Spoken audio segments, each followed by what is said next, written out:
This video is brought to you by box.co.uk, Birmingham-based retailer that stocks over 50,000 products that are supplied throughout the UK. Hello everyone, this is Imran from Gaming Tilters Connected, and in this video we're going to be taking a look at the Gigabyte GTX 980Ti G1 gaming graphics card.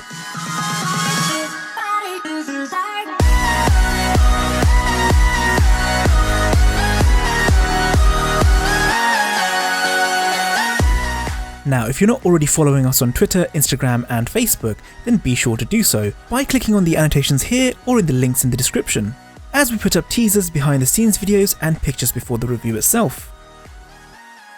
First, here's the testing setup that we used to review this graphics card. The results we acquired were from the graphics card in its default clock speed. Along with the Gigabyte GTX 980Ti, you'll also find a quick start guide, a drivers and utilities CD, and a PCIe power adapter. On a side note, I noticed this didn't come with a VGA to DVI adapter, which could be a slight issue for some, but if you're still using a monitor with a VGA input, chances are you already have one. The card itself has a stylish appearance, with the top shroud divided into 3 sections, each section enveloping a single 9cm fan. This shroud features an angular design with a black and silver colour scheme, made up of a mixture of aluminium and hard plastic, which provide it with a sharp and industrious look that is mimicked throughout the card.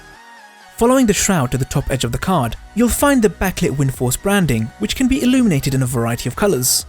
On the sides of the branding, you'll find 2 more LED lights, but we'll talk more about the lighting and their colour options later. Also on the top you'll find the SLI connectors and 2 PCIe 8-pin power ports.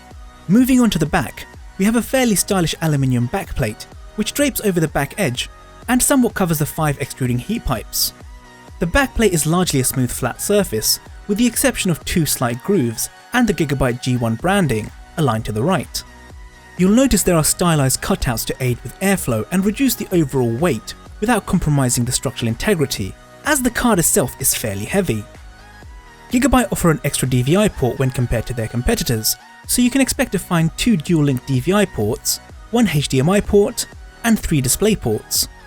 As for dimensions, the card measures at a length of 309mm with a width of 135mm from the base of the I/O plate to the top of the card, and a height that reaches 42mm, making this a 2-slot card, so you should have no issue fitting this into most motherboards for a multi-card setup.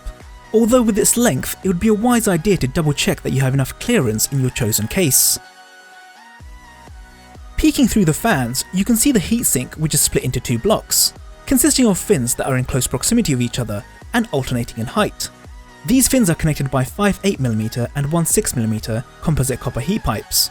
There's also a copper plate between the heatsink and the PCB, which covers the core. So when it came to using the card, we found that the temperature was hovering around 35 to 38 degrees Celsius when idle, and this sort of temperature can also be expected for general tasks like web browsing. As for gaming, I would usually be averaging around 62 degrees Celsius, but when it came to more intensive games like Witcher 3 at their higher graphics setting, I would occasionally peak at 72 degrees Celsius. However, this was under the auto fan mode, and by default this card's fans will not start spinning until it reaches a core temperature of 60 degrees Celsius, similar to other cards that we've tested in the past. To improve these temperatures, you can adjust the fan speeds yourself by selecting the manual mode under the fan control. Here you can set 6 points of adjustments to the fan speeds according to the core temperature. These controls can be found in the accompanying software OC Guru 2. This software also controls the lighting on the card. From here you can pick from a choice of 7 colours or select random, which cycles through the colours at its disposal. Although it's only 7 colours, it should be enough to match most colour coordinated builds. Above the colour options you'll find further controls for the lights.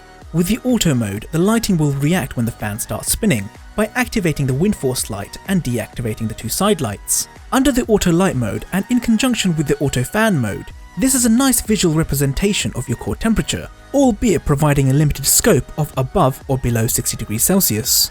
You can also have the WindForce light active at all times by selecting the on option, but this will also activate the 2 side lights. And if you're not an admirer of the lights at all, then you can choose to have them all off. As well as the lighting and fan controls, OC Guru 2 will also let you adjust the core voltage, the clock speed and the memory speed. Although if you don't fancy adjusting the clock speed yourself, then OC Guru 2 comes with a pre-configured OC mode. However, how much the OC mode enhances the performance is somewhat minimal. I found that for GTA 5 at a resolution of 3440 by 1440 at the highest graphics settings, I only saw an increase of 3 to 4 frames per second. While in Shadow of Mordor at ultra graphics settings at the same resolution, I was only achieving an extra frame per second. So you may end up sticking to the default gaming mode, although if at any point you don't need all that power, then you can switch to eco mode. Another useful feature of OC Guru 2 is the ability to monitor important parameters of the graphics card, thus allowing you to analyze the card's performance and provide you with a basis by which you can optimize the performance of your card with A/B testing. Also, you have the ability to log these results to call upon later. One thing I think should have been included on the main screen is the GPU temperature, but no worries, as you can get this data by clicking on the More button under the Monitoring tab. Just before I get to the benchmarks, I just wanted to inform all of you that we'll be releasing results for the SLI setup soon. So be sure to subscribe and change your subscription preferences so you don't miss out. You can also sign up to our mailing list so YouTube doesn't get in the way. Now onto the benchmarks. Bear in mind these results are in the default clock speed, also known as gaming mode. A lot of these results will be similar, if not almost identical, to the ones we obtained from the MSI GTX 980Ti, as they're both using the same reference chip. When gaming at 1080p, you should be able to max out all your settings on almost all games, and get fluid frame rates without any issues. When bumping up your resolution to 2.5K, the situation remains largely the same, except with newer, more demanding titles like Witcher 3, where you have to keep the graphics quality to a high setting for that 60 frames per second threshold. That being said, even with the graphics at ultra and the post-processing at high, we were still getting a smooth gameplay experience at about 50 frames per second. Don't forget, all these benchmarks and more can be found in the written counterpart to this video review at gamingtildisconnected.com. That link can be found in the description below. Aesthetically, the Gigabyte GTX 980Ti G1 Gaming has an appealing look thanks to its sharp and mechanical design. The black and silver colour scheme should allow it to seamlessly integrate to most builds. This is further aided by the multicoloured LEDs. Although this isn't the first card that I've seen with 0 decibel fan technology, it is a feature that I've grown accustomed to, especially with non-intensive tasks. However, as we've mentioned in previous reviews, this feature can be rendered obsolete if the rest of your system isn't catered to this acoustic experience. But be aware, when it comes to games, especially with newer titles, the fan spinning is inevitable. On the subject of fans, when it came to gaming, I found that the best results were achieved with my own custom fan settings. And since I'm wearing headphones, the noise isn't an issue. As we've said, this card will perform admirably at 1080p and 2.5K, but judging from our 3440 by 1440 results, newer, more demanding titles may prove a challenge for it at 4K at their higher graphics settings. But currently we have no way of confirming this definitively. As I stated in the MSI GTX 980Ti review, maybe a multi-card setup will adequately see you play 4K games at their highest graphics settings. But that's the Gigabyte GeForce GTX 980Ti G1 gaming graphics card. Let me know what you think. Thank you for watching everyone. Don't forget, we do have a written version to this video, so check that out for more benchmarks. If you like this video, then be sure to give it a like, and if there's anything we can do differently, then let us know. If you like the content that we put up, then be sure to subscribe, and change your subscription preferences to be notified when we upload a video, or just sign up to our mailing list. You can also follow us on Twitter, Facebook, Google+, and now Instagram. And if you're still here, then why not check out some of our other videos?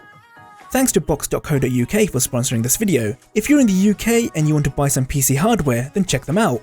If you're outside the UK, then please continue supporting us by using our Amazon affiliate links, which can be found in the description below. Or if you just want to buy us a coffee, then head over to our supporters page. Once again, thank you for watching, and as always, have a good day, and I'll see you next time. Bye for now.